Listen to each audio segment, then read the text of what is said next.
Muito bom dia, São Paulo, muito bom dia, Brasil, muito bom dia para você conectado além das fronteiras no programa nosso de cada dia, o MandaCast. Que alegria poder entrar na sua casa, no seu local de trabalho, onde quer que você esteja nessa manhã.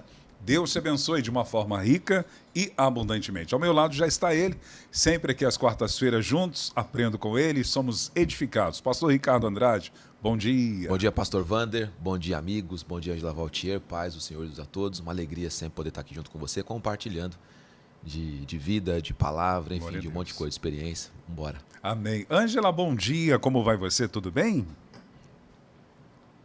Bom dia, pastor Vander. Bom dia, pastor Ricardo. Bom dia, o pessoal que está nos acompanhando nesse momento e quem vai vir em outro horário. Boa tarde ou boa noite. Espiritualmente você está formosa, porque o povo da Vila Formosa está aclamando a senhora. E o que é que eu posso fazer, né? O líder é que parece que não está assinando embaixo. O líder lá é o pastor Joel, né? Eu sou apenas o pastor titular, ele que é o presidente. Não, quem está dirigindo lá é o senhor. Fala assim, eu não tenho culpa, esse povo me ama. Pois é, tá entendendo? Eu estou sabendo que no batismo que tivemos e na festa maravilhosa que houve no domingo passado na nossa igreja local, a Ângela foi presenteada. O aniversário do pastor Joel e você que é presenteada. Mas era Dia Internacional da Mulher. Então, né? Poxa, parabéns. Você me livrou de falar uma besteira agora. Porque eu ia falar, pessoal, não esquece de mim. Mas você falou, não. Era Dia Internacional da Mulher. Mas o dia de vocês vai chegar.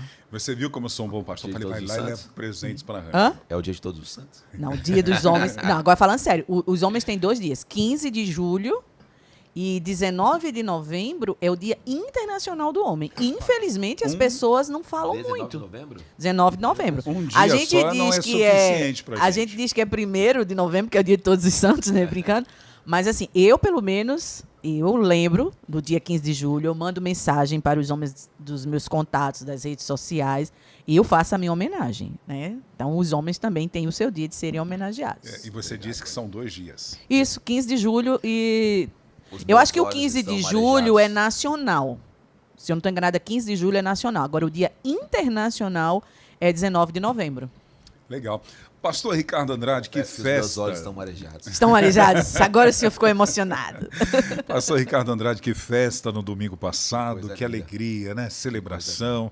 Celebramos os 70 anos da história da nossa denominação, 41 anos da nossa igreja local, 38 anos de pastoreio do nosso pastor Joel, juntamente com a Léo. Sim. Foi um domingo pela manhã marcante, ímpar. Depois tivemos a felicidade de receber novos membros e também cumprir aquilo que é uma ordenança estabelecida por Jesus de batizar os discípulos amados nas águas. Eu diria que foi quase que um domingo completo, né? Verdade. Batismo, recebimento de pessoas, celebração por conquistas, né?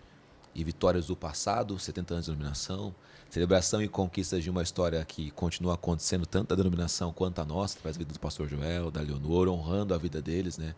Que isso é muito importante também, o reconhecimento do trabalho que ele fez e que ele faz, né? E creio que vai continuar fazendo, foi tremendo, foi uma manhã muito gloriosa mesmo. E assim como o Senhor, tantos outros irmãos preciosos estão ao lado do pastor Joel e a Leonor já há tantos anos. Eu sou novo ainda, apenas 7 anos. Sim. Esse ano faço 8 anos junto de vocês e servindo ao ministério ao lado do pastor Joel Estevanato também. Mas é importante registrarmos também aquele que foi promovido, transferido para o reino celestial e que participou de uma forma muito presente na história da nossa igreja local, que é o pastor Carlos Gomes. Com certeza.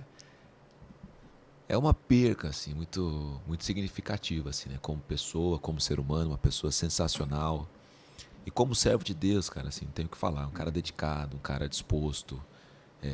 Tem alguns vídeos dele circulando na internet, ele contando, né, que luta contra esse câncer há mais de 27 anos. Então, assim, é um guerreiro, alguém que sempre lutou, sempre batalhou, nunca deixou a bola cair, nunca deixou descambar. Esse ano, que era um ano que ele estava lutando mais uma vez contra o câncer, o ano passado ele ficou internado alguns meses, né, para fazer tratamentos e buscar alternativas e tudo mais. Mas em janeiro desse ano, eu comentei com o irmão ontem, ele marcou uma atividade para dezembro desse ano. Olha. Essa era a fé que ele tinha, de que Deus ia fazer, de que Deus ia operar, de que Deus ia intervir favoravelmente a ele. Então, assim, é um homem que não perdeu a fé. Ele está colocando uma assinatura embaixo do que Paulo disse. Combati o bom combate, glória a Deus. Guardei a carreira. Entendeu? Assim, ele foi até o final crendo, acreditando Deus, e assim... Pô, ele marcou coisa para dezembro, na intenção de estar lá. Né? Na intenção de estar lá. É claro, os planos de Deus a gente não consegue compreender, muito menos entender. Cabe a gente aceitar e crer que é o melhor. Mas ele já tinha planos para o futuro. Né? Isso mostra para mim uma fé de que eu vou chegar, vai dar tudo certo e tudo mais. E ele não se deixava se abater pelas circunstâncias. Não, de maneira nem nenhuma. de corresponder à missão. Eu lembro de uma ocasião que eu fui no hospital visitá-lo e quando eu chego lá, eu encontro no corredor. E ele estava com um caderninho, né? Aí depois nós entramos para o quarto, ele me mostrou, olha, pastor, eu estou evangelizando, esse aqui é o nome dos médicos, eu estou orando por esse aqui é desviado, esse aqui eu estou falando do amor de Deus, esse aqui são as enfermeiras, e um caderno cheio de nomes, olha que coisa inclusive linda. Das senhoras que cuidavam da manutenção e limpeza do hospital, um nome de vários, eu não sei dizer aproximadamente a quantidade, mas era mais do que uma folha, porque virava a folha e ele com o nome, botando um xizinho de quem ele estava orando, quem ele estava evangelizando, quem estava desviado, quem estava afastado e fazendo aquilo que Deus o chamou, porque não tem como negar que ele foi um evangelista por ministério. Com certeza. Nós temos essa ação evangelística de pregar o evangelho e fazer discípulos como mandamento, mas existem aqueles que Deus dá um ministério específico para isso. Exatamente. E eu vejo no pastor Carlos isso. Você pode falar muito mais do que eu, porque Exatamente. Você já o conhecia há quantos anos, pastor Ricardo Andrade? Olha, desde quando ele chegou à igreja eu já estava. E eu acho que isso já tem uns 15 anos, quando chegou ele e a Sueli. E é um homem que tem uma história de transformação, tem uma história de mudança, tem uma história de avanço. Enfim, marcou a vida de muita gente. né, de muita gente que ele andou junto aqui na igreja, encabeçando o ministério, ajudando tanto perto, e muita gente que foi alcançada, que foi abençoada por ele. Verdade. Né? Ele faz um trabalho, né, um trabalho social assim de muito empenho, muita dedicação em toda essa região aqui. Então assim, poxa, com certeza, não diria milhares, talvez até milhares, mas centenas de pessoas que foram abençoadas, tiradas das drogas, das ruas, tiveram um alimento, um socorro através da vida do pastor Carlos. Verdade. Então assim, ó, é uma obra é uma obra extensa e tenho certeza que dificilmente vai ser esquecida. Verdade, meu porque deixou um legado muito bonito. E que o doce Espírito Santo continue confortando, consolando a Sueli, uma mulher guerreira ao lado dele, nesse trabalho também, no dia a dia. E nós estamos aqui também como pastores, como igreja local, para sempre apoiá-los naquilo que necessário for, a Sueli, seu filho, a sua família. Exatamente. Dona Ângela, hoje, quarta-feira, o que nós temos na Casa de Oração para Todos os Povos? Temos o nosso culto Quartas de Milagres, às 15 horas. A gente se reúne lá na capela, né, Irma Estevanato. Então, o pessoal que mora aqui próximo e quer estar presencialmente com a gente, pode vir. 15 horas, nós temos louvor, nós temos momento de oração, né, oração pelo milagre que você está precisando, ou se você vier representando alguém, mas não venha apenas por conta do milagre, né? Venha buscar o Senhor. A gente está vendo que os dias estão se findando e a Bíblia diz que a gente tem que buscar o Senhor enquanto se pode achar e invocá-lo enquanto Ele está perto. Então, venha estar conosco, a Avenida Ultramarino 616, no Lausanne Paulista. E caso você esteja distante e não possa estar presente, né, presencialmente, aliás, pode nos acompanhar pelas redes sociais, tanto no YouTube quanto no Facebook, @OBPC Manda Aqui. Deus tem uma palavra para você hoje. Aproveitando rapidinho, aproveitando esse gancho da quarta-feira, venha e traga alguém. Amém. É um culto com menos participação, mas com certeza com a presença de Deus e também com uma questão muito artesanal, de oração específica, de imposição de mãos, de uma palavra voltada para a situação que você está vivendo. Então, se você conhece alguém também em uma situação para buscar Deus, precisando de um milagre, buscando algo por si ou por alguém, traga também essa pessoa para ela também ser abençoada, sentir também o poder de Deus e poder transferir para uma outra pessoa também e fazer todo esse processo acontecer. Desculpa. Glória a Deus, eu creio nisso. Não, tranquilo. Ângela, e na Rua Cabinari, o que tem?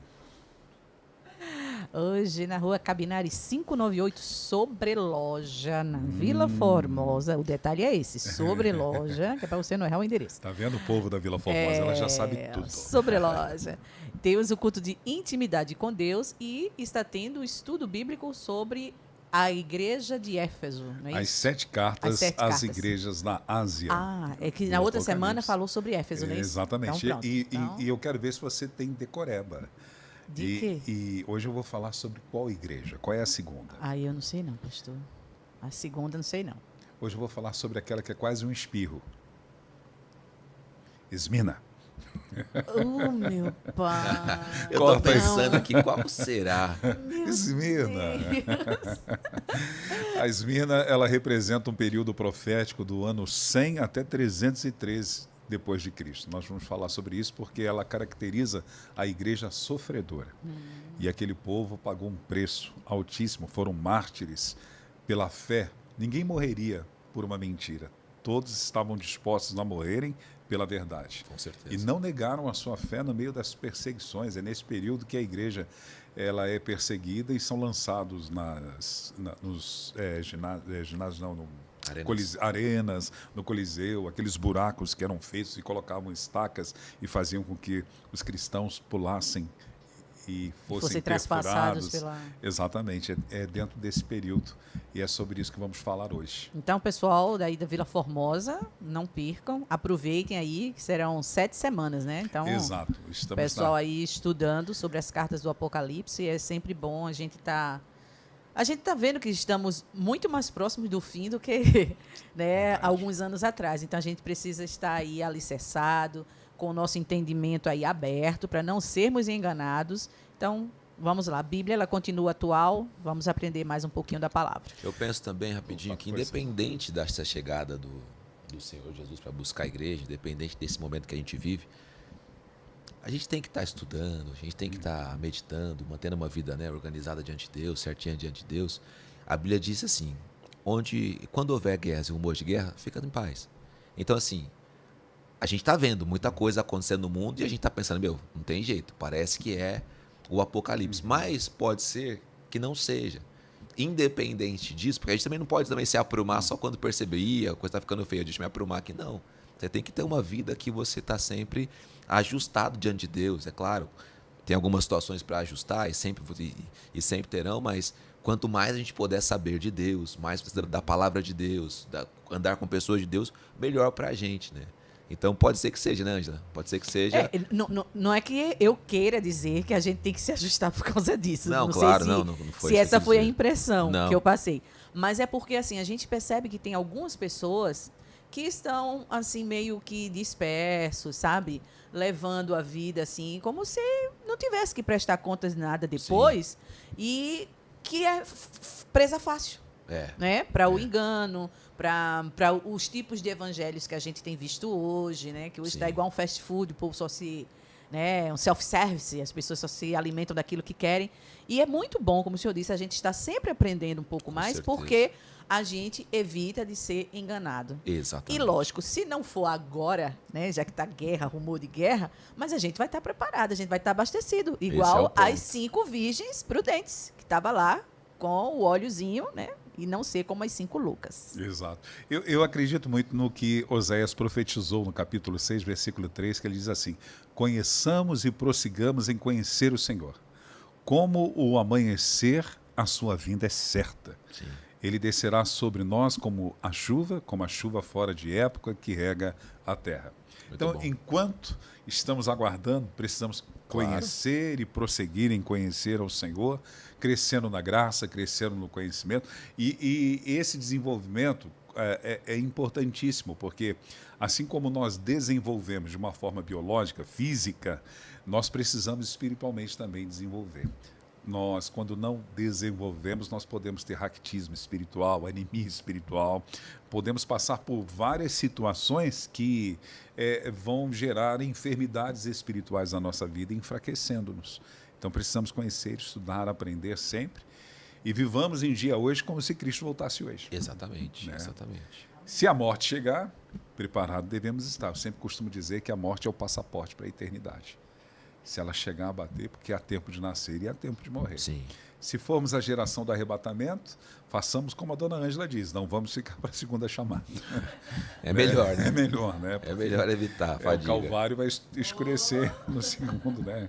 E vai ser muito difícil, né, pastor? Eu fico pensando, já com o doce Espírito Santo aqui, com o ministério da Trindade na Terra, já damos trabalhos, né, para Deus e temos as nossas fraquezas, as nossas limitações. Imagine quando aquele que retém o anticristo subir com a noiva. Como será? Você vai ter que suportar e perseverar pela razão. Sim. Você não vai ter mais o Espírito Santo te potencializando para isso. Eu penso que o conhecimento é o grande castigador aí. Porque você não perde o conhecimento, né? Então você vai saber de tudo que foi falado, profetizado, dito. Você vai saber o que está acontecendo, você vai entender o que aconteceu, tanto com a igreja quanto com você. E isso vai ser uma pena em você muito grande, uma pressão muito grande.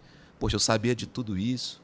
Eu, às vezes, estive nos cultos, eu estive na igreja, estive com os irmãos. Poxa, agora todo mundo foi embora, eu fiquei. Acho que isso vai ser um peso muito grande. E aí, daí para frente, pelo que a gente entende, é por conta própria, né? Você vai ter que dar conta, o Espírito Santo não vai estar mais. Então, assim, é você por você, entendeu? E vai ficar muito mais difícil, como você muito bem colocou, que você vai depender da sua carne. A sua carne, ela é cruel.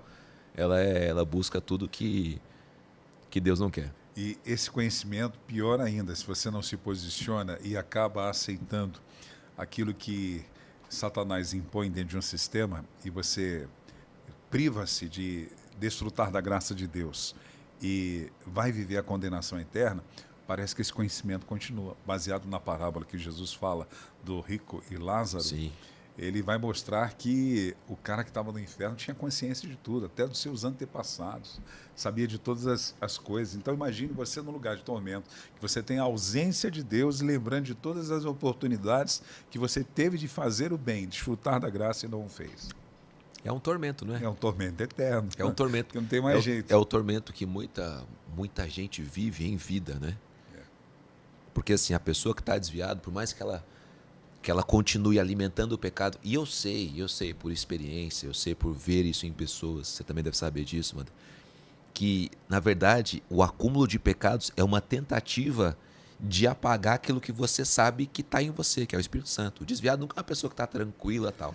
Ela está numa tentativa constante de soterrar aquilo que, às vezes, é impossível soterrar. Que é uma lembrança do Espírito Santo, de um toque que recebeu de Deus, de uma voz que ouviu, de uma experiência que teve.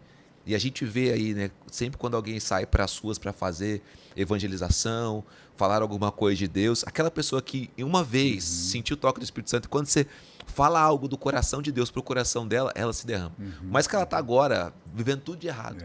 Ela é alcançada, ela é tocada, ela é mexida, enfim, acontece coisas assim tremendas. Então não é um tormento.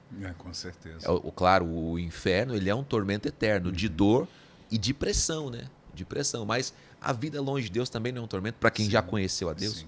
Para quem não conheceu a Deus, nunca ouviu falar do Evangelho nem de Jesus, ela está numa outra sintonia, né? Ela está numa outra realidade. Por mais que existam, né? O apóstolo Paulo diz, Romanos capítulo 1, né? Existem as obras que você não pode negar que é Deus. Todas as pessoas serão julgadas por isso. Espera aí, é ver o céu e pensar, pô, será que isso é uma explosão? Os animais, a natureza, tudo que Deus fez, são inegáveis as obras de Deus. Mas quem já ouviu a palavra, que a gente leu semana passada, se eu não me engano, né? Hebreus capítulo 6. Sim. Poxa, quem já experimentou, quem já vivenciou, quem já tomou isso para a sua vida e tudo mais, não tem mais como voltar atrás. É uma pressão também muito forte. Você tentar apagar algo que né? Não tem a palavra certa aí. Que não pode ser apagado. Você tentar soterrar algo que não pode ser soterrado. É calar uma voz que não pode ser calada. É uma angústia eterna. Uma angústia eterna, muito bem, muito obrigado. Não tem como você... Exatamente. Porque quando nós passamos aqui por situações que mexem com as nossas emoções, principalmente com a nossa alma, não existe analgésico que resolva o problema, a não ser o próprio Deus e a presença dele como príncipe da paz. Exatamente. Mas, assim, a pessoa tem uma perda, uma situação ou outra, aquela dor na alma, você pode tomar o comprimido mais forte, que não resolve. Imagine essa dor eternamente. Exatamente. Essa angústia internamente. Exatamente. E sem possibilidade, como hoje, independente do que estejamos vivendo, independente do que o meu internauta, nossos internautas estão vivendo, hoje é tempo de arrependimento, hoje é tempo de mudar, tem oportunidade. É claro que não é bom fazer como o ladrão da cruz, que no último momento ali ele tem um quebrantamento, ele recebe a graça de Deus. A gente não sabe se teremos consciência no nosso último momento. Às vezes um infarto pode tirar sua consciência e era um momento que você pensa, não, quando eu for, eu vou me consertar com Deus. Sim. E pode ser tarde demais. Você sabe, Wanda, que todos os dias quando eu acordo, assim, né? Todos os dias quando eu acordo, não, quando eu abro meus olhos de manhã, 6h10, a minha mulher falando assim, Ri, levanta para você poder acordar as crianças. Eu sempre faço uma oração de agradecimento a Deus. Deus, obrigado por eu ter acordado hoje. Verdade. Me perdoa pelos meus pecados. Eu sei que hoje é a renovação da sua misericórdia na minha vida. Amém. Assim, você tem que ter consciência de que Deus está ali, você está ali, você não é perfeito, Deus é perfeito, então Ele é o justo juiz, então Ele pode perdoar os seus pecados. Você tem que estar em sintonia com Deus, você tem que estar com a sua vida alinhada a Deus. Você é perfeito? Não. Não, eu não, com certeza não. Mas eu acho que esse entendimento de que Deus, obrigado por eu ter acordado hoje. Eu sei que é a sua misericórdia na minha vida, eu sei que é a sua bondade. Não me deixe errar hoje, não me deixe falhar hoje, não me sustenta hoje. Quando vierem as lutas, me fortalece, nas tentações me dá graça. Sim. Enfim, você tem que entender isso. Isso vai te alinhando com Deus, isso vai te organizando com Deus. Glória a Deus, eu tenho esse hábito também de agradecer a Deus todos os dias pela manhã, porque a sua misericórdia se renovou nessa manhã, pela misericórdia dele, que nós não somos consumidos. Sim. Ele é a porção da nossa herança, é nele que esperamos, a nossa confiança está nele. E a misericórdia, o amor, é você saber que você tem o perdão de Deus, você tem o amor dele derramado, você tem a oportunidade de viver o novo de Deus, de desfrutar de tudo aquilo que ele tem projetado para você, independente das circunstâncias que você esteja vivendo, independente do passado, independente do que há de vir, você em Deus, você está centrado, você em Deus, você está alicerçado. Isso não significa que estejamos imunes as tentações, as provações, as lutas, mas quando você reconhece isso, o temor de errar é muito maior. Né? O temor de você transgredir alguma coisa é muito maior. Sim. Né? Aí é aquela canção que a Ângela sempre canta, né? Quem já pisou no Santo dos Santos. Exatamente. Em outro lugar não consegue viver. É verdade. Quando você desfruta. Na manhã de hoje, pastor Ricardo Andrade, nós vamos bater um papo sobre algo que o senhor está dominando muito bem, porque eu sei que o senhor pregou no domingo à Meu noite. Deus. E domingo de manhã, no aniversário da igreja, foi usado o mesmo tema Sim. para o aniversário da igreja, que foi a ministração do pastor Geraldo Ávila. Carioca, tem bom Sim. gosto. Por que você riu, dona Ângela? Eu ouvi você rindo como o anjo ouviu Sara rindo. Meu Deus, eu não sorri. Só riu sim. E o descendente que há... Não, essa parte não pode. Né? Não, se vier um descendente, eu vou para essa linha do pastor. Vai. Ungidos se organizam para contribuir. Ezequias, ele vive uma reforma, traz um avivamento, Deus traz um avivamento com a instrumentalidade dele. Ele é um contraste dentro daquilo que a sociedade de Jerusalém, porque vai afetar Israel também, o Reino Norte, estavam vivendo, porque vem de uma dinastia bem complicada dos reis anteriores, e principalmente de Acás, que era o seu pai. Sim. E um cara terrível, porque... Terrível. Ao invés dele fazer uma reforma, ele desformou. Não sei se existe essa palavra, dona Ângela, desformar. Deformar. Então, pronto. Ele fechou a porta do templo, ele cancelou o sacerdócio, ele tirou o ministério levítico. Ele fez uma lambança só e trouxe toda a cultura da Síria para estar... E ele era um cara que era muito vaidoso, porque ele levantou monumentos para si de adoração. Parece que era muito com a dinastia dos Césares, né? Os Césares que eram adorados como deuses. Sim. E queriam o louvor. Por isso os cristãos eram assassinados, porque eles não aceitavam isso.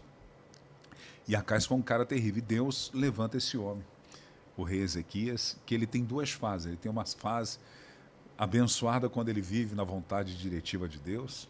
E Deus, pela sua misericórdia, vai permitir ele viver na vontade permissiva dele, e ele vai pagar um preço meio alto Sim. por causa disso. Mas enquanto ele esteve alinhado à vontade diretiva de Deus, ele fez uma reforma tremenda. O reino dele foi muito bem sucedido. Fique à vontade. O senhor que pregou no domingo à noite, fica à vontade. Eu fiz algumas observações no domingo à noite, né? Primeiro sobre a coragem, né, que o Ezequias precisou ter para fazer a transformação em Israel que ele precisou trazer. Né? E eu sempre gosto de aplicar essas situações para a nossa vida. Porque se você não tiver coragem de exercer uma mudança em você, você nunca vai experimentar o que Deus tem para a sua vida. Verdade. Sempre a gente vai lutar primeiro contra a gente, primeiro contra o nosso querer, a nossa vontade. Eu quero deixar de ser sedentário. Não, a questão não é a academia ser mais próximo ou mais longe. A questão não é se o médico falou ou não falou. A questão é uma luta contra você mesmo. Sentir agulhado. Foi diretamente. Tô brincando. Isso para qualquer área. Eu quero me dedicar mais ao estudo. Então, assim, não tem nada que está para fora da gente que seja problema, porque o problema está dentro da gente. Então, ele teve que ter muita coragem. O pai havia fechado a porta do templo, eu falei sobre isso. O pai havia se envolvido com a religião lá dos Damascenos, né? Ele vai às religiões dos assírios também, ou seja, ele misturou a fé dele, ele trancou o templo. Né? Eu usei até o texto de Apocalipse 3:20 para poder elucidar isso. Né? Jesus está para lá de fora. Sempre quando ele está para lá de fora, não acontece nada dentro. Você tem que colocar Jesus para dentro. Se Jesus disse o seguinte, olha, se as minhas palavras estiverem em vocês, e vocês estiverem em mim, vai acontecer qualquer coisa. Pedireis o que quiseres. Vai acontecer qualquer coisa. Então, assim, tem que estar dentro, tem que estar junto. Então, Jesus está para fora, Apocalipse capítulo 3. E o tempo está fechado. O povo não tem mais acesso a Deus. O povo, às vezes, vai sendo doutrinado a esquecer Deus, a ficar longe de Deus. Esse é o trabalho do Acás. Colocar o povo para longe de Deus. Depois ele se envolve com as religiões pagãs. Ele mistura a fé. Tem coisa pior para a gente do que fé misturada. Verdade, secretismo. A fé cristã é uma fé muito simples. Ela crê no Senhor Jesus. E ele é muito direto. Então, assim, não tem coisa pior. Depois ele se envolve com... Enfim, ele vai sempre mais para fundo, né? Ele mata os filhos. Ele queima os filhos em holocausto, coisa que Deus nunca pediu. Verdade. Enfim, ele vai sempre o pior. E é essa a realidade que ele entrega para Ezequias. Aí eu digo o seguinte, Wander, às vezes a gente se depara com realidades que são sombrias, que são destrutivas, que são complicadas, que são entregues para a gente pelo nosso avô, pelo nosso pai, pela nossa família. Mas aí Deus levanta o Ezequias. Glória a Deus. Deus levanta alguém para mudar a realidade. Deus levanta alguém para fazer a transformação. E você vai precisar de coragem para isso. Deus levanta alguém para mudar toda aquela situação, que não era fácil, não era simples, era séria. Precisou de decisões sérias. E aí eu trouxe 3 pontos. Não sei se eu posso repregar Por aqui. favor. Repregar a mensagem. A Ângela, não, favor. pelo amor de Deus, eu já ouvi. Mas aí eu trouxe 3 pontos, né? 3 pontos que o Ezequias ele acaba trabalhando para poder restaurar o povo antes de pedir ofertas para o povo. Antes de falar com o povo, olha, agora vocês podem entregar o que Deus vai receber. Antes disso, ele precisa causar uma reforma no povo. Você percebe que a reforma de Ezequias não começa com a contribuição. A reforma de Ezequias começa com uma restauração da adoração, restauração da fé, restauração do íntimo, restauração da mente, do coração, para depois Deus receber a oferta. Porque você é um pastor de igreja. Eu sou um pastor de igreja. Nós vemos de dízimos e ofertas. Sim. Mas a intenção ao pedir ofertas, dízimo para o povo, não é fazer com que somente as pessoas deem e ponto final. Uma relação institucional.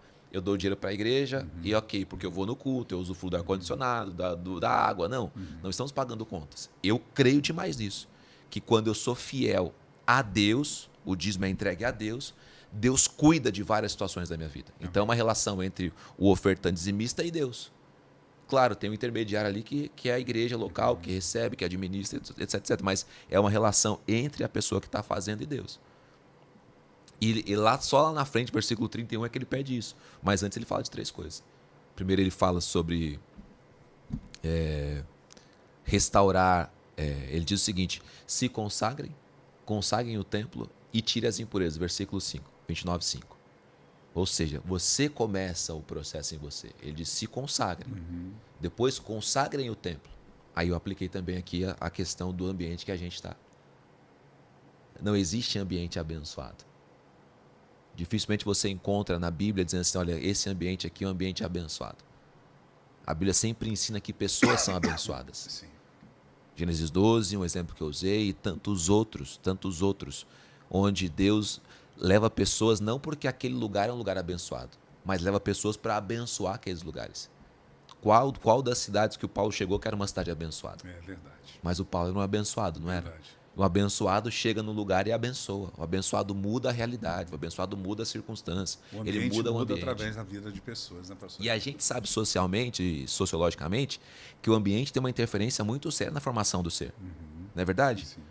Pô, ontem eu fiquei com meu coração partido demais. Eu estou voltando do culto à noite. Aí passei perto do McDonald's ali. Tinha uma mãe totalmente embriagada com 2 crianças. Puxa. Puxando uma menina pelo braço e o menino parado. E estava garoando. O menino parado, chorando. Ver aquela cena assim, sabe, me deu uma tristeza de verdade, assim, tão grande. Eu comecei a orar em cima da moto. Deus tem misericórdia desse menino. Não deixa ele ter crescer de um ambiente destrutivo. Mas que eu saiba, assim, que é o ambiente que ele está dizendo, assim, eu pedi para que Deus guardasse. Mas só para a gente entender a influência que tem o ambiente que a gente está. Você ser criado num ambiente de prosperidade, de paz e tal, é uma coisa. Ser criado num ambiente com... O Ezequias é criado num ambiente do Acais. Ambiente de idolatria. Ambiente, com certeza, de loucura. Ambiente de um monte de coisa errada. Esse é o ambiente que ele cria. Mas o ambiente não definiu ele. Você escolhe se você vai ser fruto do meio ou não. Exatamente. E ele decide. Ele diz, olha, pessoal, agora vamos todo mundo fazer o que eu fiz. Vamos todo mundo se consagrar para poder consagrar. Pessoas de coragem se tornam referências. Exatamente. Vamos se consagrar, porque aí a gente pode consagrar o templo, tirar as impurezas. E o que eu trouxe bastante, assim, tentei enfatizar bastante, é o fato de, se você for algo, o ambiente se torna aquilo que você é. Ah, eu só vivo num ambiente de guerra. Seja uma pessoa de paz. E por mais que o ambiente seja um ambiente de guerra, de luta, você vai conseguir promover a paz. Da sua parte, você vai promover a paz. Ah, eu estou num ambiente onde todo mundo é do mundo. Seja você uma luz. Seja você um sal. Por quê? Porque você vai ser sal no meio do mundo. Você vai ser luz no meio do mundo. Ou seja, gosto de usar a frase sal fora do saleiro. Sal dentro da igreja. Sim. Sal fora do saleiro. Tá tudo na sua mão, eu quis dizer, né? Tá tudo na sua mão. Tá tudo em você. Se você viver isso, você pode consagrar. Se você se consagrar, como diz o versículo ali, você vai conseguir consagrar o espaço que você está, o ambiente que você está. E depois ainda tirar todas as impurezas. Verdade. E bacana isso que o senhor falou, né? Que começa na gente. Você vê que as pessoas querem uma mudança na nação, mas essa mudança tem que começar primeiro na gente. Tem pessoas que querem mudança, mudanças nas empresas, mudanças nas instituições, mudanças na igreja. Mas se você não mudar, porque tem que começar em você. Com certeza. O avivamento, ele pode se tornar coletivo, mas primeiro ele é singular. Primeiro Sim. ele vai acontecer em você. Se eu não me engano, a Ângela pode me corrigir, porque ela já me corrigiu várias vezes sobre isso, mas eu acho que ela vai me corrigir de novo. Eu acho que foi Francisco de Assis que disse, a começar em mim quebra corações, para que sejamos todos um, como tu és em nós. Fizeram uma canção dessa frase do Francisco de Assis. Mas a começar em mim quebra coração. Então, a reforma, ela vai acontecer sobre Judá, vai atingir Israel aí no norte, quando ele vai celebrar a Páscoa, restituir a Páscoa, mas você vê que primeiro nele. Exatamente. E ele teve, assim, ele não foi fruto do meio do seu pai, mas ele teve uma pessoa de significância. Dia 8 foi o Dia Internacional da Mulher, Sim. a mãe dele foi uma Com referência. certeza. No entanto, dentro da cultura judaica, na descendência, geralmente era o pai primeiro. E nem cita Acais. Sim. Vai falar que ele era filho, aí fala do nome da mãe dele, vai falar de Zacarias, que eu acho que era o avô, vai falar de pessoas, mas nem cita Acais. Exatamente. Mas fala da mãe. Exatamente. A importância da mulher ser uma referência Sim. na vida. E usa uma referência muito lá de trás, que é a de Davi. Né? Ele andou pelos caminhos de Isso, Davi. Isso para mim assim mostra-se, Wander, não é porque a gente está nessa condição hoje, mas sempre há saída. Sempre há saída. Sempre há saída. Talvez, é claro, como eu disse, existem casos que são muito mais difíceis, né? O ambiente, o pensamento, a mentalidade, o que é implantado na gente, a forma como a gente cresce. Você tem uma avó cristã, você tem gente orando por você. É diferente de gente que vem de uma outra realidade, assim. Tem mais luta, é verdade, tem mais dificuldade. Pô, tem gente que tem situações ali meio que já andando por um caminho bacana, uma família estruturada, mas tem gente que vem de uma família totalmente desestruturada. O que eu tento, assim, com essa mensagem, trazer forte é o seguinte: você não está com o seu futuro definido por conta disso. Você pode ser um fator de mudança. Você pode ser um fator de transformação. Você pode ser isso. Você vai ter que ter coragem para exercer isso. Você vai ter que ter vigor para exercer isso, mas você pode. E isso começa com você. Isso começa na sua vida, que é o que ele ensina no versículo 5. E eu vou explorando isso. Eu falo também sobre as impurezas, que ele diz para tirar do tempo. Você se consagra o tempo e depois as impurezas. Ele fala, pô, são coisas que a gente vai aceitando no nosso dia a dia, na nossa vida, que a gente tem que trabalhar em nós, enfim, etc. E isso é um perigo muito grande, nessa questão das impurezas que vem no dia a dia. Eu gosto muito de duas menções a respeito em relação ao pecado. A primeira é saber que a questão do pecado que nós herdamos de Adão, ela é resolvida em Cristo, porque o sangue de Jesus Cristo, ele nos purifica de todo pecado quando confessamos, arrependemos e o deixamos. Mas existem as impurezas do dia a dia.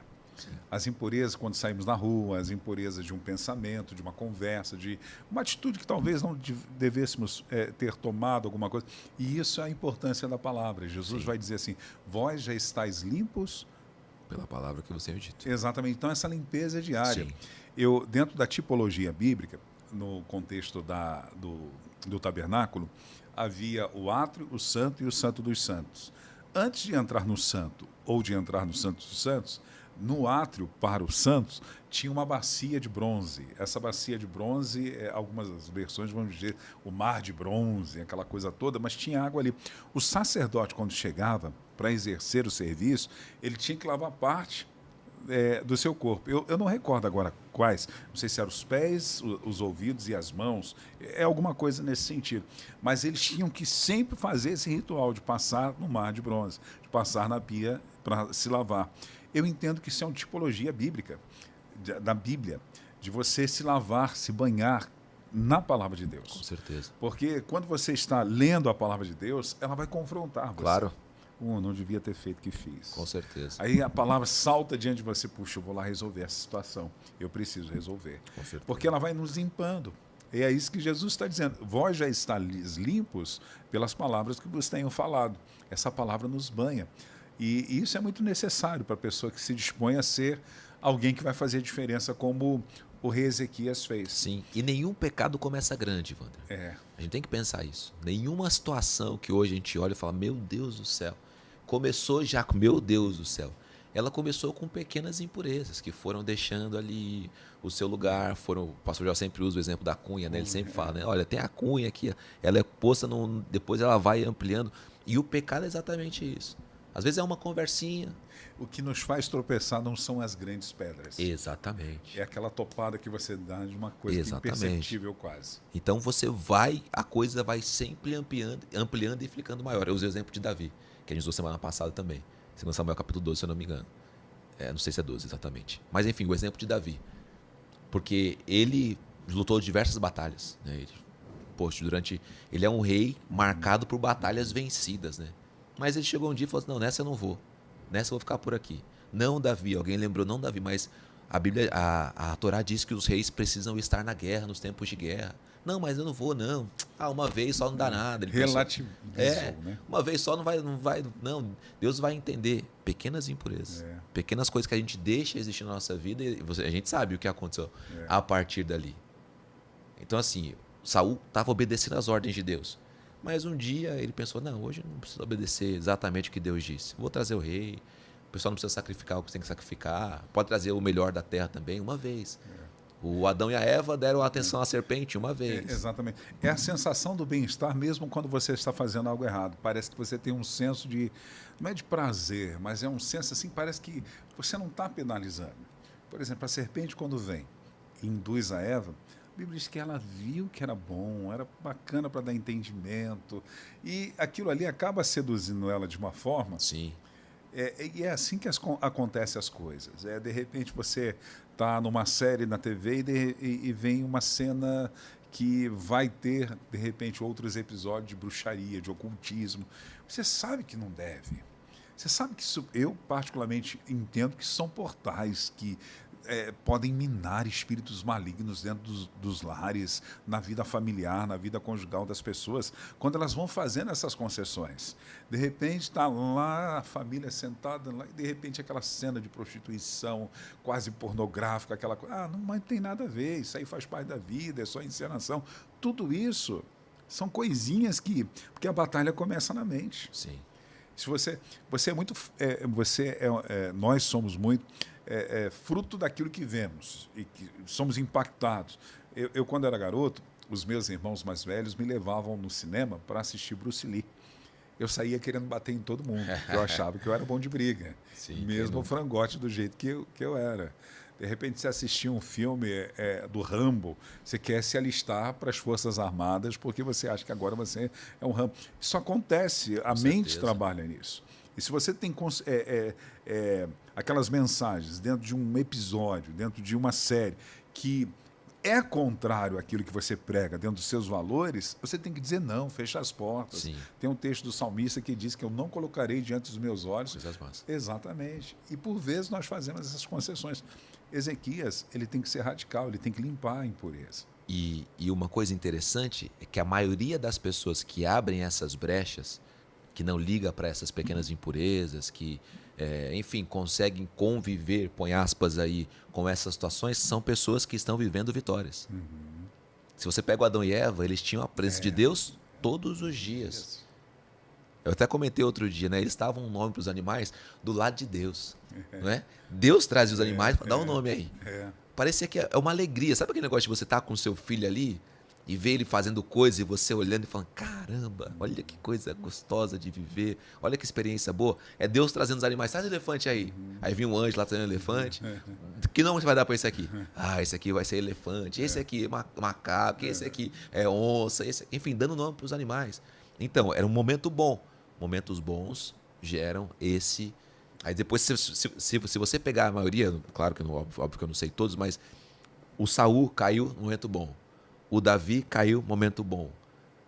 Você vai pegando os personagens que caíram, eram todos vivendo vitórias. A maioria deles vivendo vitórias. Porque assim, às vezes, o Sansão, às vezes a vitória te dá essa sensação assim, não, eu posso fazer o que eu quiser porque Deus vai me dar a vitória. Então, assim, isso também, às vezes, ludibria a gente, engana a gente. É uma percepção falsa, né? Exatamente. Eu estava tentando usar a palavra que você usou, não tava lembrando, mas exatamente isso. Você é meio que se ilude com as vitórias e quebra os valores, né? E uma frase que eu vi no passado, e às vezes eu aplico ela, sempre quando a gente quebra um valor na sequência, esse valor nos quebra. Verdade, verdade. Então, assim, a gente, não, isso aqui não vai dar nada. Em algum momento, isso vai voltar-se contra você. Tem que tomar muito cuidado. E a primeira coisa que o Ezequias faz, na minha visão, que foi o que eu ministrei ontem, é isso. Mostrar que começa com você, para depois você influenciar o seu ambiente. E ambas as coisas não podem deixar que pequenas coisinhas estejam ali.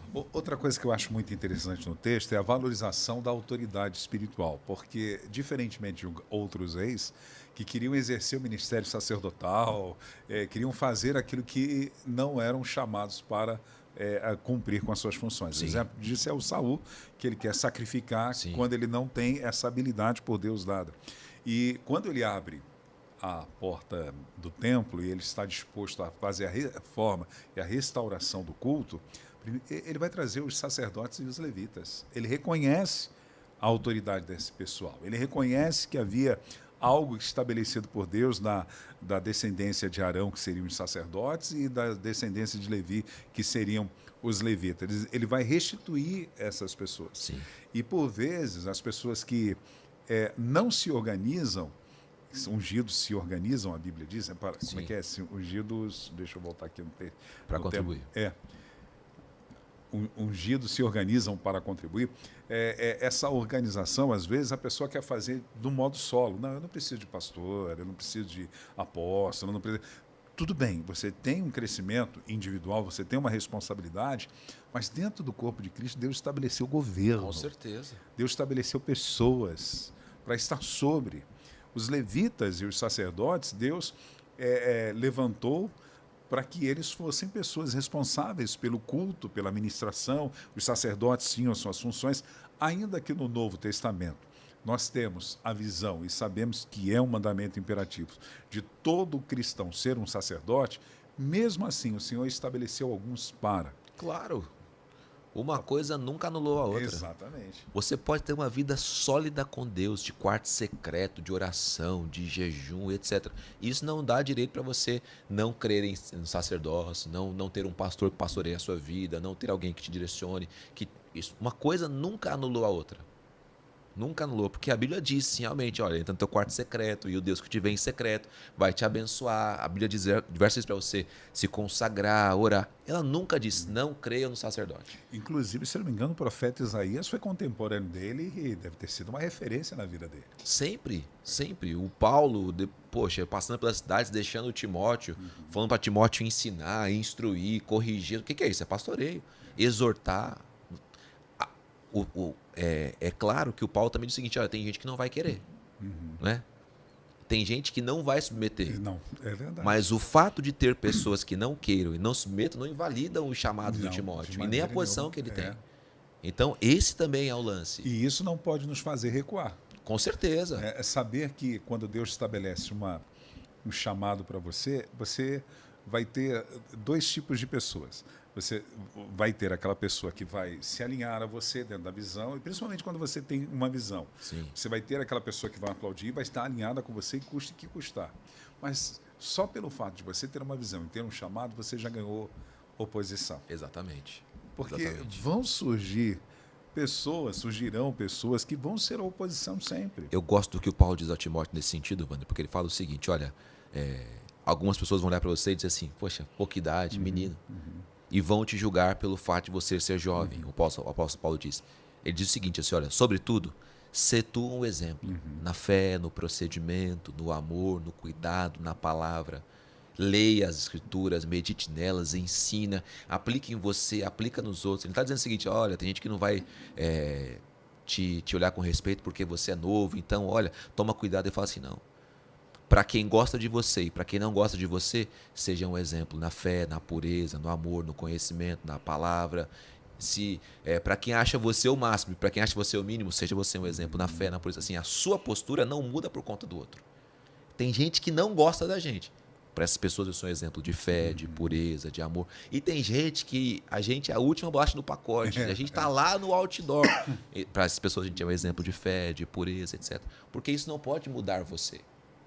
A outra pessoa não gosta da minha mensagem. Ok, mas para ela eu vou ser um exemplo daquilo que eu tenho que ser. Essa pessoa adora a minha mensagem. Eu vou ser um exemplo para ela. Então, o Paulo está dizendo o seguinte, Timóteo, independente do público gostar ou não de você, a sua função é ser um exemplo. E eu acredito demais nisso. Quem não gosta de você, mas vê o seu exemplo, chega uma hora que vai ter que dar o braço a torcer. Eu uso palavras assim, mais usuais para isso. Eu digo o seguinte, quem é e todo mundo vai reconhecer quem é. Porque se você é um exemplo daquilo que você prega, faz, etc., até quem não gosta de você, fala, não, esse cara é isso, mas eu penso isso dele, mas tem que dar o braço a torcer. É o caso de Daniel, né? Os caras procurando alguma coisa para argumentar contra ele e não conseguia, né? Obrigado, Espírito Santo. Não tem nada para pegar nesse cara. Exatamente. Né? Então, isso é interessante. Agora, você tem que ter coragem, como você disse, porque você vai ser um cara consagrado, e ser um cara consagrado e andar na contramão. Porque a reforma que ele iria fazer é um contraste daquele que vinha como uma normalidade. Com certeza. Muito tempo. Ele vai mudar isso. E pessoas que são ungidas e que se organizam na vida têm que saber que vai bater de frente. Até porque, Henrique, eles estavam cultuando, dentro de sincretismo religioso, outros deuses, como a prática do próprio Acais, como você disse, oferecendo seus próprios filhos em holocausto. Era uma prática muito comum dos cananeus antes da possessão da terra e dos assírios também, de fazerem isso. Tinha uma entidade que era uma representação de Baal, que era Moloque, e eles ofereciam as crianças em sacrifício a Moloque. Tinha a influência de Baal no contexto da imoralidade sexual, os cultos eram regados às imoralidades, tinha a visão do panteísmo, tudo era Deus, e essa prática de assassinato de crianças também em sacrifício. Quando você é uma pessoa que Deus vai usá-lo para fazer uma reforma, você tem que saber que você vai andar na contramão. Com certeza. Nós andamos na contramão hoje na sociedade brasileira e talvez mundial. Hoje a sociedade mundial e brasileira, uma parte dela, não na sua totalidade, é favorável ao aborto. Sim. A legalização das drogas, da maconha. Sim. Da maconha. A questão hoje de nós batermos de frente e dizer, não, casamento é feito para dar certo entre o homem e a mulher. Sim. Esse é o padrão de Deus. Pronto, você está careta. Com certeza. Você vai bater de frente.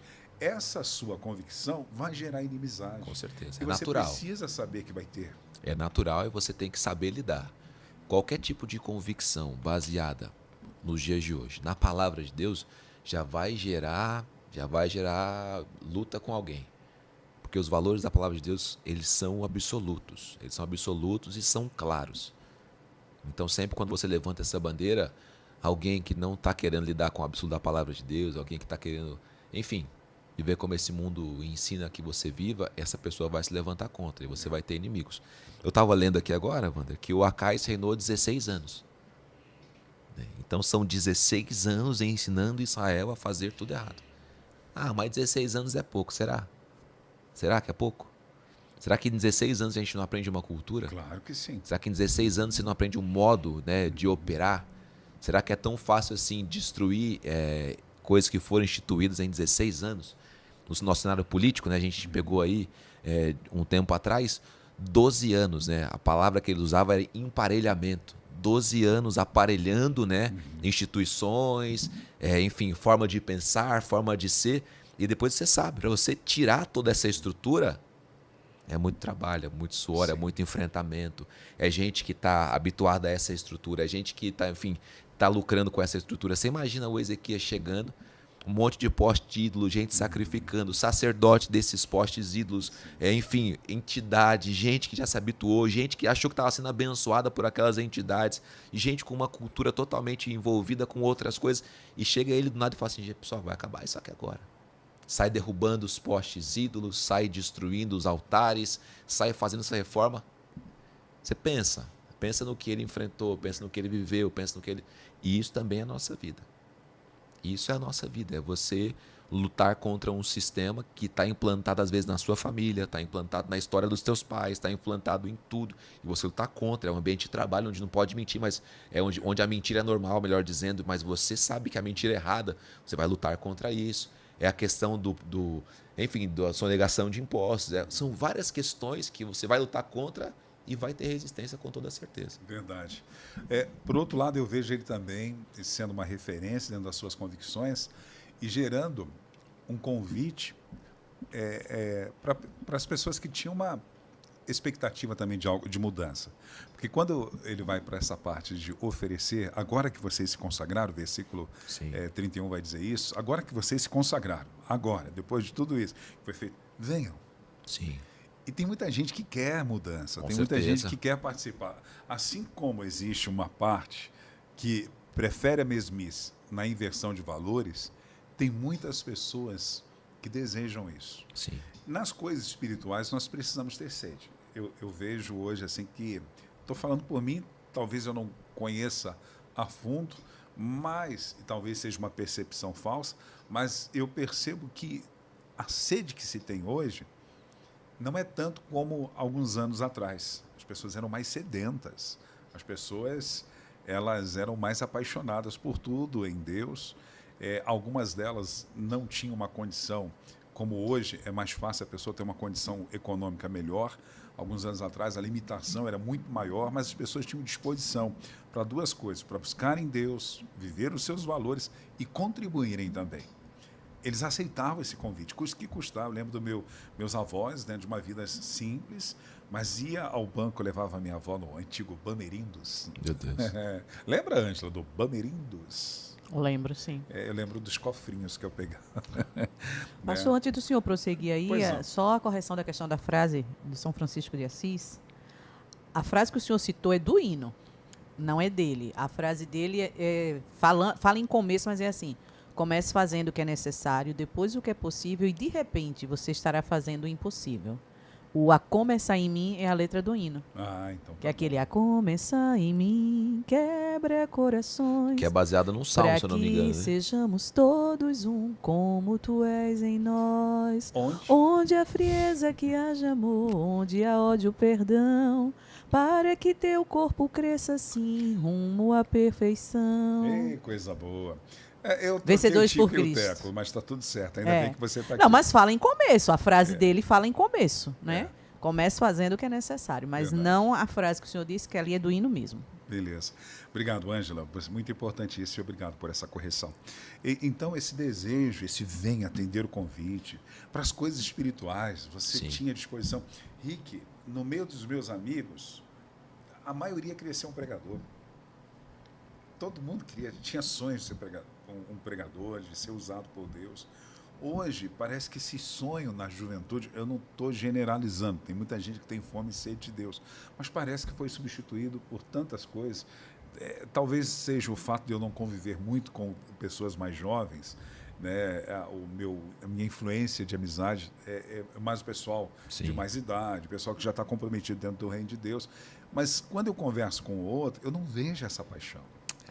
É difícil. E ele faz o convite, venham. E Sim. o grupo corresponde a isso. Exatamente. Moisés, quando desce do monte, ele vai fazer uma divisão entre o povo que estava na rebelião na adoração do bezerro, e ele chama a tribo de Levi, se não me engano, que vão se tornar os levitas. Eles sobem e estão do lado de Moisés. Eles querem. E Jesus sempre faz o convite. O desejo é de a gente corresponder. Sim.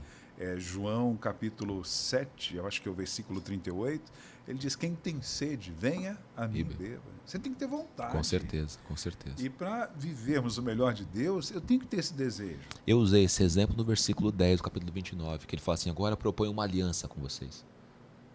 Essa é a proposta de Ezequias, de levar as pessoas do estado que estavam para agora ter uma aliança com Deus. Essa sede nasce de você assim, tá focado em Deus.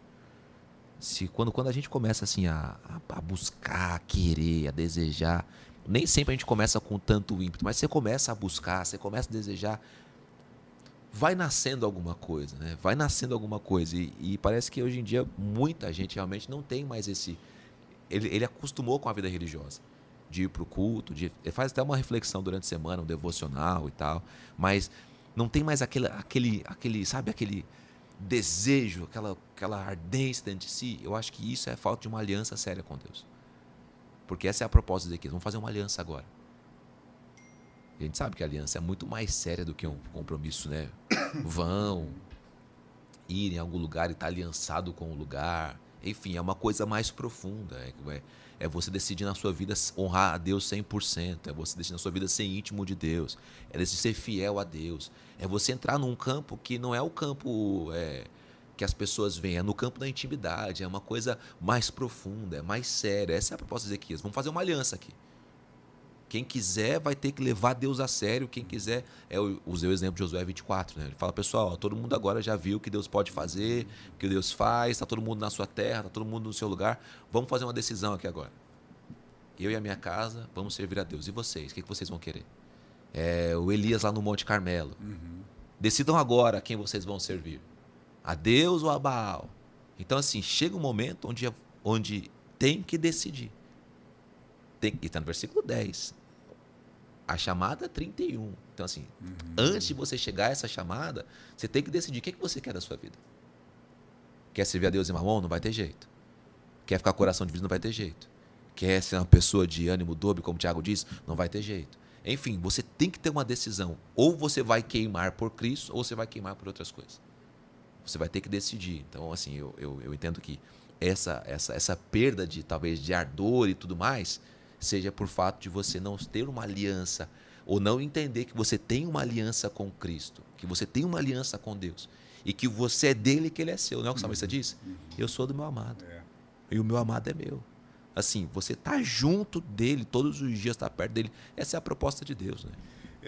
Isso está interligado a reconhecer o senhorio de Cristo. Com certeza. Saber que ele é Senhor, que tudo é dele, tudo. Quando eu entendo quem eu sou em Deus, eu sei que tudo é dele. E eu vou viver esse senhorio. Uma pessoa organizada que ela é uma ungida que vai contribuir, seja na área financeira, seja no ministério, na vida, de qualquer outra forma, ela entendeu o senhorio, ela sabe que ela não é dona de si. Sim. Tudo é de Deus. Exatamente. Tudo vem dele.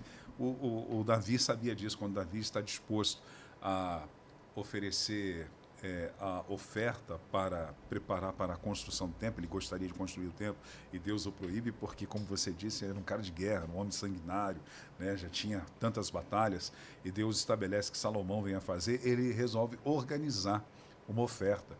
E lá em 1º livro de Crônicas, capítulo 29, eu acho que é o versículo 10 ou 11, ele vai dizer assim, na leitura, ele vem, tudo é teu, riquezas e glórias vêm de ti, tu dominas sobre tudo, e nas tuas mãos vai poder. Aí tem uma hora que ele fala assim, agora quem sou eu? E quem é meu povo? Para te entregar alguma coisa, porque tudo vem de ti. Sim. Nós apenas devolvemos. O salmista, no Salmo 24, versículo 1, diz assim, a terra e a sua plenitude e tudo que nela há pertence ao Senhor. Exatamente. Então, é você reconhecer isso. Eu entendo que Ezequias entendeu isso. Quando você se consagra a Deus, você está sendo separado. Você vai entender o senhorio de Cristo. Você vai reconhecer que tudo vem dele. Agora há pouco, quando nós começamos o programa, você falou da sua oração de manhã. Obrigado, Deus. Porque você sabe que vem dele. Quantas pessoas, quando abrimos os olhos às 6 horas da manhã, já não mais estão? Quantas situações já aconteceram na vida de pessoas lá agora mesmo, no Irã? Quantas coisas devem estar acontecendo em bases dos Estados Unidos no Oriente Médio? Pessoas atacadas. Fora isso, quantas pessoas já se acidentaram, tiveram a fatalidade de uma morte até natural? E a gente está aqui, Rick. Exatamente. E por que estamos aqui? É Deus que nos dá força, é Deus que nos dá misericórdia para continuar. Eu usei como terceiro exemplo, dentro dessa linha, o versículo de número 28. Está dizendo o seguinte aqui, ó. Toda a assembleia prostrou-se em adoração, enquanto os músicos cantavam e as trombetas soavam, até que terminou o holocausto. Eu falei, a pessoa que vai ser chamada no versículo 31 para poder participar da obra de Deus, seja em qualquer âmbito, ela tem que ser, antes de tudo, adoradora. E só adora, segundo o que Jesus ensinou em João 4, quem conhece a Deus. Quando você conhece a Deus, a adoração flui em você. Por quê? Porque você reconhece quem Deus é. A gente está com vida. De onde vem isso? Deus. Deus. Cara, como não adorar o Deus que me dá vida? A gente tem provisão, bênção, cuidado, enfim, não tem? De onde que vem isso? Deus. Como não adorar um Deus que cuida da gente, que zela pela gente, quando a gente se põe em apuros, é um Deus provedor. A gente desfruta de uma segurança que não é a segurança nacional, nem a municipal, nem do Estado. É uma segurança que Deus nos dá. Quem dá isso pra gente? Ele Deus. mesmo. Então, assim, ele diz o seguinte: olha, agora chegou a hora de vocês entenderem o que vocês são adoradores. E quando você é um adorador, é porque você reconheceu o seu objeto de adoração. Então, quando você conhece a Deus, João capítulo 4, vocês adoram o que não conhecem, ele diz para aquela mulher. Nós adoramos o que conhecemos. Então, assim, é o entendimento. Pô, a gente sabe quem Deus é de verdade. Vocês samaritanos, vocês misturaram Deus com um monte de coisa. Não, a gente sabe quem Deus é. Por isso a nossa adoração, ela tá correta, ela tá certa. Então, assim, quando você entende quem Deus é, você é capaz de ser um adorador de verdade. Você é capaz de adorar a Deus por aquilo que Ele é. É claro que Ele faz coisas tremendas, mas você o conhece, você sabe, enfim, tudo que a gente já falou muitas vezes aqui. E isso deixa de ser um peso e passa a ser uma alegria, porque na celebração que eles vão fazer e na festa da Páscoa, uma alegria, um júbilo entre eles. Exatamente. E deixa de ser peso. Alegrei-me quando me disseram, vamos à casa do Senhor. Não vai ser peso. Perfeitamente. Tem que fazer isso de novo. Exatamente. Você conhece o seu objeto de adoração. Sim. Objeto no sentido de todo respeito, né? A quem você adora. Exatamente. Então você tem motivos de alegria para isso. Você sabe na presença de quem você vai estar. Isso reflete a cada culto, né? É. São mais de 50 cultos por ano. Você imagina você fazer a mesma coisa toda semana. Se você não entender a quem e por que você está fazendo. Na semana você vai às quartas, você vai aos domingos da Vila Formosa, certo? Sim.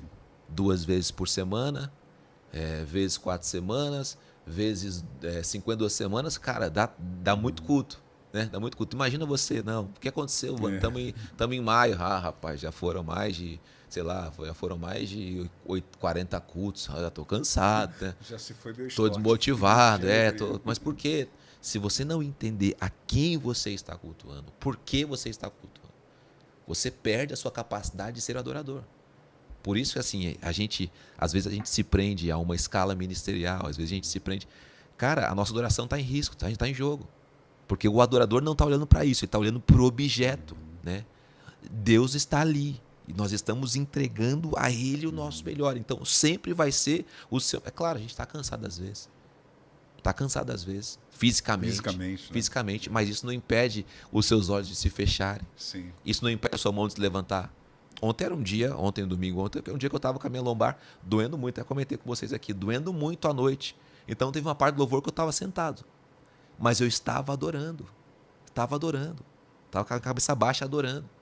Na hora da ceia tive que sentar um pouco, mas eu estava adorando. Por quê? Porque não é só a expressão física, é o corpo, é o coração, é a mente, é o que te fez entender o que você é. E aí depois disso é que ele chega, agora que vocês já passaram por tudo isso, agora que vocês já sabem quem Deus é, agora que vocês têm uma aliança profunda com Deus, agora que vocês se consagraram a Deus, trazer oferta, trazer holocausto, ser um dizimista não vai ser um peso para você, uma obrigação para você. Caramba, tenho que tirar R$300 aqui do meu orçamento, como é que eu vou fazer? Pô, tenho que tirar R$200 do meu orçamento, como é que vai ser?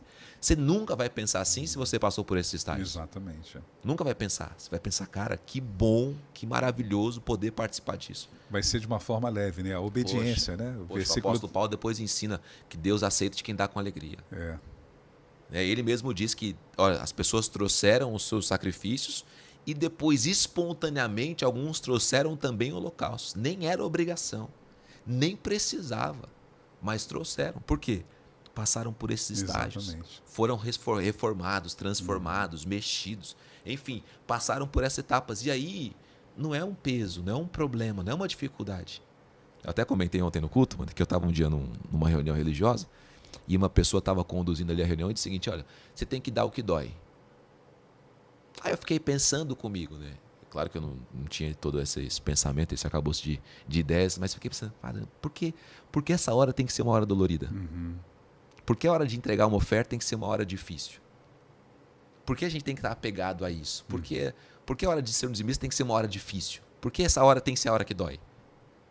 Por que a hora do louvor não é a hora que dói? Por que a hora da palavra não tem que ser a hora que dói? Mas a hora da oferta tem que ser a hora que dói. Por quê? Porque as pessoas, é óbvio, estão apegadas a isso. Elas estão presas nisso. Elas não passaram, muitas pessoas não passaram por esses estágios que fez com que você faça algo assim, com naturalidade, com normalidade. Não é difícil. Não é difícil a gente gostar de pessoas. Mas é difícil a gente dar uma oferta. Por quê? Porque não passamos por esse estágio. Você fez uma frase do dia, eu copiei. Só quem desfrutou da graça sabe o valor dela. Só quem desfruta de perdão sabe o valor dela.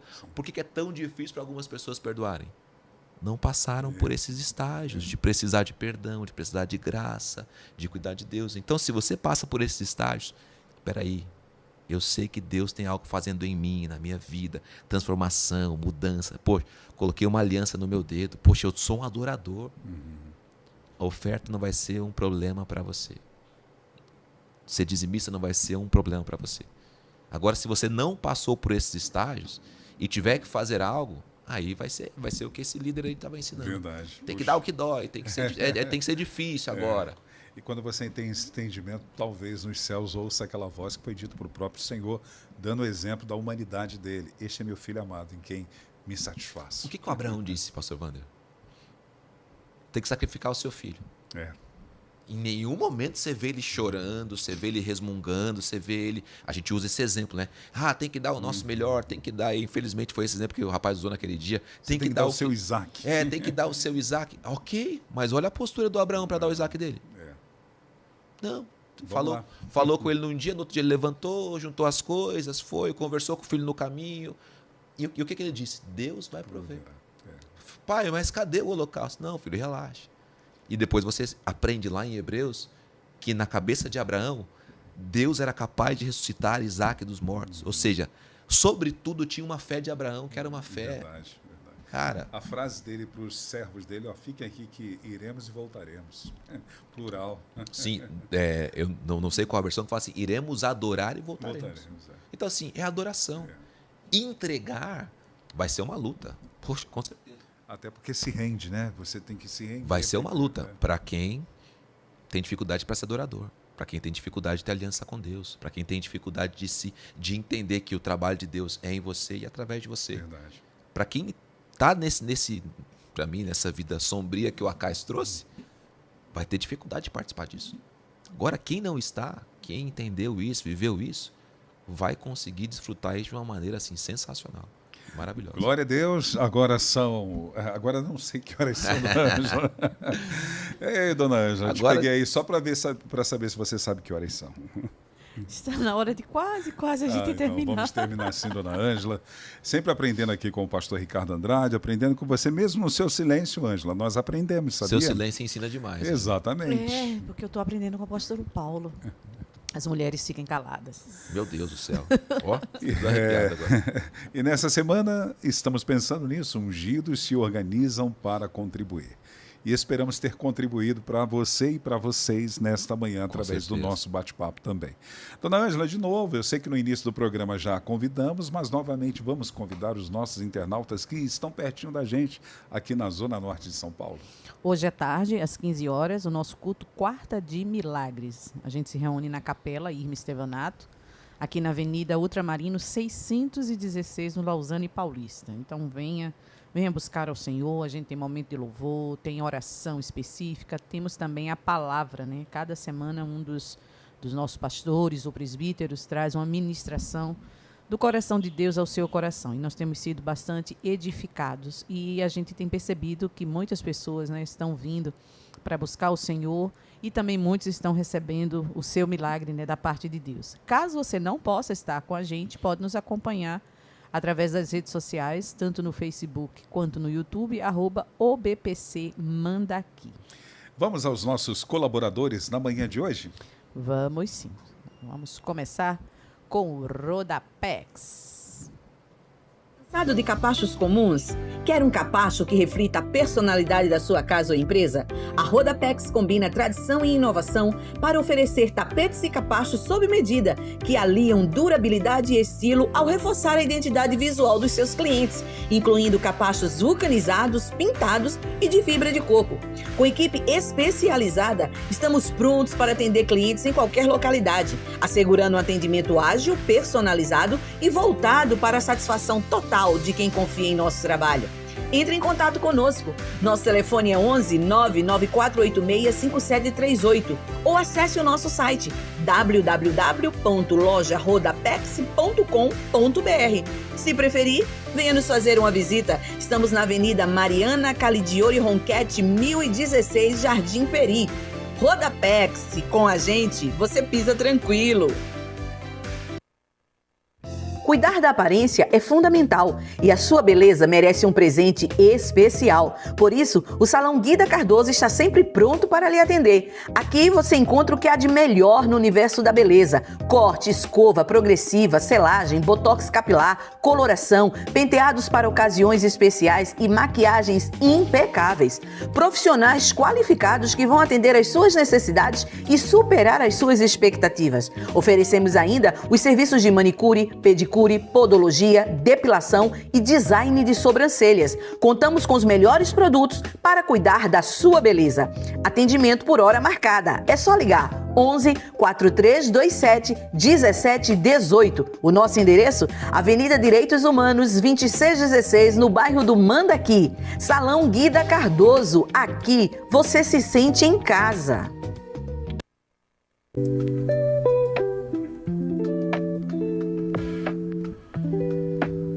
Chegamos ao final da nossa programação. Gratidão a Deus pela sua vida que está aí conectado do outro lado, seja no YouTube, seja no Facebook. É sempre importante você deixar o seu like, compartilhar a nossa programação e divulgar isso nas suas redes sociais também, aí no seu WhatsApp.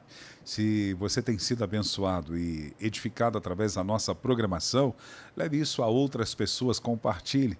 Você é abençoado para abençoar, então abençoe as pessoas através da nossa programação e dos nossos cultos aqui na Mandaqui Online. Pastor Ricardo Andrade, suas considerações finais. Só deixar mais uma vez meu abraço a quem nos acompanha, também agradecer a você e a Ângela pela paciência aqui comigo, e o companheirismo e a parceria. Que Deus abençoe também vocês. E reforçar, quinta-feira a gente tem culto também, né? Às 20 horas, no estudo da Carta aos Tessalonicenses. E domingo, os nossos 2 cultos, você possa participar com a gente, trazer alguém também, que vai ser uma grande bênção. Forte abraço. Gratidão. Ângela? Só agradecer ao pessoal que esteve conosco, né, nesse programa, nos acompanhando. E, como bem disse aí o pastor Ricardo, né, amanhã à noite a gente tem culto, domingo. E lembrando que domingo tem festa, né, em Vila Formosa, né? Isso, conte-nos tudo e não nos esconda nada. Eu pensei que você tinha esquecido, dona Ângela. Não, porque o povo de Vila Formosa não me esquece. Né? Próximo domingo, Jesus. 28 anos, né, da igreja. E estará cantando e trazendo a palavra a cantora Jerusa Liache. Isso, então, minha sua amiga. Vai ser bênção. Então, Rua Cabinari, 598, Sobreloja. E você vai participar do culto? Você vai lá cultuar a Deus conosco? Não posso. Olha, viu, fazendo propaganda e não vai. Mas eu não posso. Basta uma ligação e tudo mudará. Não. Basta uma palavra do meu Deus, se ele falou. Eu não posso me ausentar assim em cima da hora, não. A gente tem que conversar previamente, negociar. Você ainda tem tempo, dona Ângela? Tenho não. Tá bom, Rua Cabinari, 598, Sobreloja. Como bem disse a Ângela, nós estamos fazendo um culto de ações de graças pelos 28 anos da história da Igreja do Brasil para Cristo. Eu lembro que passou lá o pastor Moacir, não sei se o senhor o conheceu. Não. O pastor Capela junto com a Silvana, acho que são parentes, eu acho que é tio da Silvana, alguma coisa assim. E durante muito tempo o pastor Wander Vilela, né, que com excelência esteve lá trabalhando, e agora coube-me essa responsabilidade de estar lá servindo ao corpo de Cristo. Eu sempre falo seleto público, que é o rebanho de Deus, não é nosso, né? Com certeza. A Igreja de Cristo. Independente se falamos para 1.200 pessoas, se falamos para 40 pessoas, para uma pessoa, 2 pessoas, se tornam um seleto público. Exatamente. Porque é a Igreja de Cristo e é responsabilidade isso. Nós ficamos por aqui. Desejo a todos que tenham uma ótima quarta-feira. Amanhã, se Deus assim permitir, estaremos de volta aqui com o pastor Tiago Lugre. Nós vamos bater um papo sobre uma conversa teológica. Você também é o nosso convidado para aprender um pouco mais e eu sei que abençoado você será, como nós somos também. Fiquem todos na doce paz do Senhor Jesus. Mas, Senhor.